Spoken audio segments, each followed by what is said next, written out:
हर महादेव। आज की कहानी है सावन सोमवार की सोमवती अमावस्या। सोमवार को आने वाली अमावस को सोमवती अमावस कहते हैं। इस दिन सोमवती अमावस की कहानी सुनी जाती है।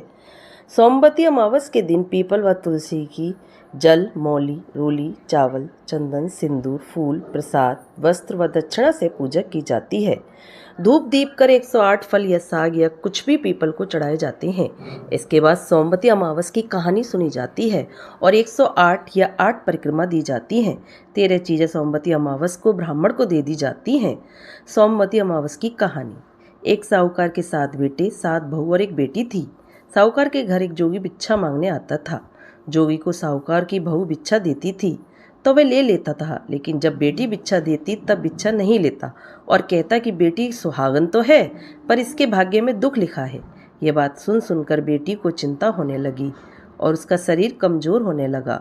उसकी माँ ने पूछा कि बेटी तुम इन दिनों कितनी कमज़ोर दिखाई देती हो। तब उसने बताया कि एक जोगी भिक्षा मांगने आता है जो कहता है कि बेटी सुहागन तो है लेकिन इसके नसीब में दुख लिखा है। ये बात सुनकर उसकी माँ ने कहा कि कल मैं सुनूंगी। अगले दिन जब जोगी भिक्षा लेने आया तो उसकी माँ छुप कर बैठ गई। जब बेटी भिक्षा देने लगी तो जोगी ने वही बात फिर से बोली। इतनी बात सुनकर उसकी माँ बाहर निकल कर आई और बोली, एक तो हम तुम्हें भिक्षा देते हैं और तू ऊपर से हमें गाली देता है। तब जोगी बोला कि मैं गाली नहीं देता, जो सच है वही बोलता हूँ, जो इसके भाग में लिखा है वही कहता हूँ। माँ ने जोगी से कहा कि तुम्हें ये पता है कि इसके भाग्य में दुख लिखा है, तो ये भी बता दो कि ये कैसे दूर होगा। तब जोगी बोला कि 7 समुंदर पार एक सोना धोबन रहती है जो सोमवती अमावस का व्रत करती है। अगर वह आकर अपना फल दे दे तो इसका दुख दूर हो सकता है, नहीं तो विवाह है होते ही इसके पति को सर्प डस लेगा। ये बात सुनकर माँ बहुत रोने लगी और सोना धोबन की तलाश में जाने लगी। चलते चलते रास्ते में तेज धूप पड़ने लगी तो साहूकारनी एक पेड़ के नीचे बैठ गई।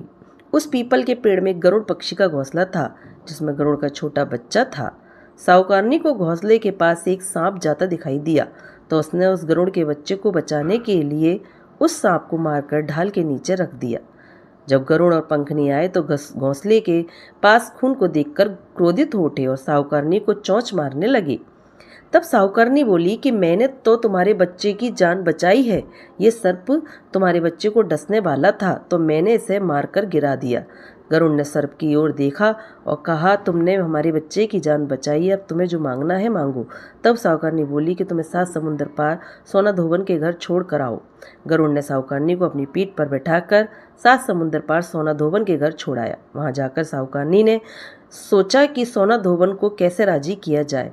सोना धोबन के 7 बेटे बहुएं थे। उसकी 7 बहुएं काम को लेकर रोज लड़ाई करती थी और काम भी नहीं करती थी। रात को जब सो जाते तो साहूकारनी सोना धोबन के घर जाती और घर का सारा काम करती।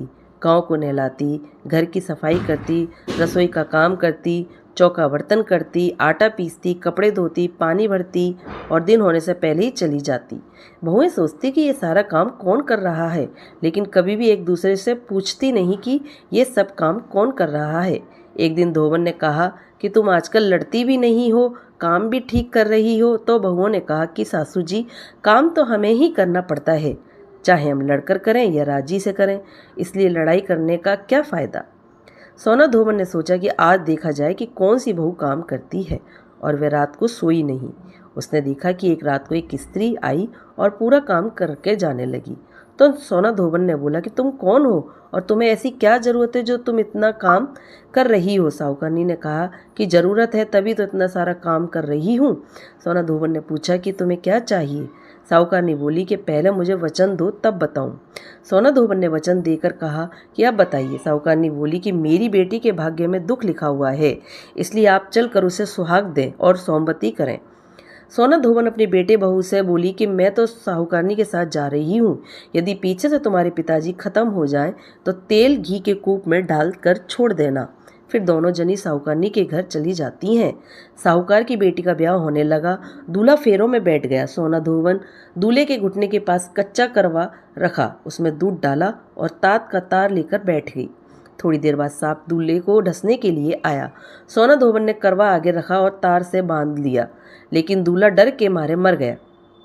तब सोना धोबन ने टीके में से रोली निकाली, मांग में से सिंदूर निकाला और आँख में से काजल निकाला और मेहंदी निकालकर छोटी अंगुली से छींटे मारे और बोली कि आज दिन तक मैंने जितनी सोमवती अमावस करी उनका फल तो साहूकार के बेटी को लग जाए और आगे जो मैं सोमवती अमावस करूं वह मेरे बेटे को लगे। इतना कहते ही दूल्हा जीवित हो गया और सब सोमवती की जय जय बोलने लगी।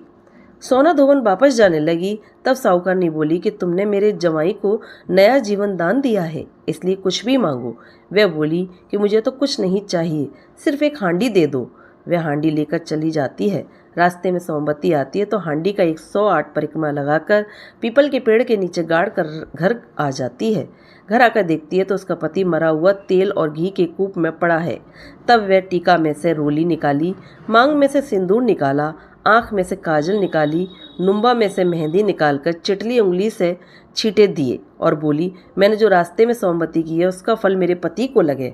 इतना कहते ही उसका पति उठ कर बैठ गया और घर का ज्योतिषी आया और बोला कि जजमान सोमवती अमावस को मेरा क्या है तो दक्षिणा दी। सोना धोवन बोली कि मुझे तो सोमवती रास्ते में आई थी तो कुछ भी नहीं किया, जो कुछ भी किया वह सब पीपल के नीचे ही गाड़ दिया।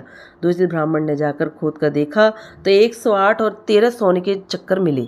ज्योतिषी ने ब्राह्मण सबको घर ले आया और बोला कि ऐसी फेरी की है और मुझे बोल दिया कि कुछ भी नहीं किया।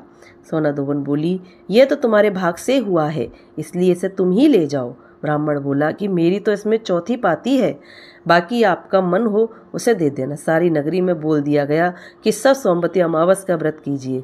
हे सोमवती अमावस्या, जैसे साहूकार की बेटी को सुहाग दिया वैसे ही सबको देना। सोमवती अमावस की कहानी कहने वाले को, सोमवती अमावस की कहानी सुनने वाले को, हामी भरने वाले को और अपने पूरे परिवार को देना। बोलो सोमवती अमावस की जय। अगर कहानी अच्छी लगी हो लाइक करें, सब्सक्राइब करें।